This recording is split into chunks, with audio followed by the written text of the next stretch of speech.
जय जगन्नाथ सांग मैंने मो स्वीटी स्वागत करूँ मो चैनल कुक विथ स्वीटी को आशा करुँच समस्ते भलरे थे। आज आम बनवा मशरूम मसला चलते बिना डेरी कर स्टार्ट करिया। सबुठ फर्स्ट आम गरम करवा रिफाइन तेल से पकेबा काटिक रखि पिज आउ गोल्डन ब्राउन हवा पर्यंत भलसे भाजी नवा आ काढ़ी साइड रखी नवा। यही स्टेज रे पियाज को काढ़ी नवा आ बेसी कड़ा करके भाजवानी।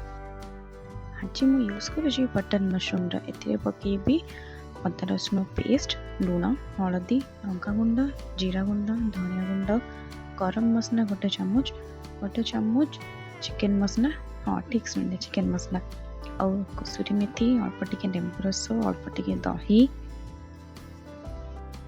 एबे पकेबी भाजी रखि पियाज कंचा लंका और ब्लैक पेपर पाउडर अल्प टिके एसबू जिनस को भलसे मिक्स करके मैरिनेट करके 15 मिनट रखिदेवे।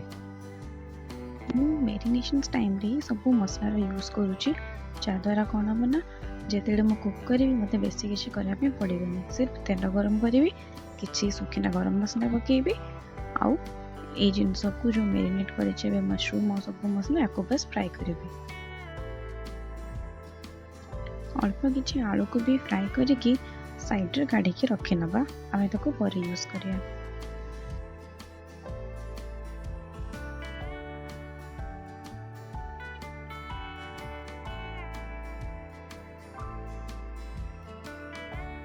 तेल पकेबा गोटा गरम मसला मैरिनेटेड मशरूम भाजी रखि आलू आउ अल्प टिके कश्मीरी रेड चिली पाउडर जहाद्वारा कि कलर बहुत ही बढ़िया आसो। ये सब जिनस को भलसे थे मिक्स करदे।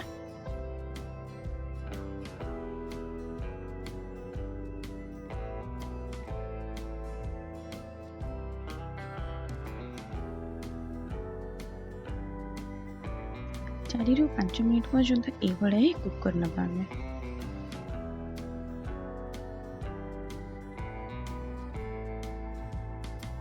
एबे एथिरे दबा हमर आवश्यक अनुसार पानी कम ग्रेवी दरकार कि बेसी ग्रेवी दरकार से हिसाब से आपण पानी यूज करेंगे। सब जिनस को थे भलसे मिक्स करदे आउ फुटिया छाड़देवे।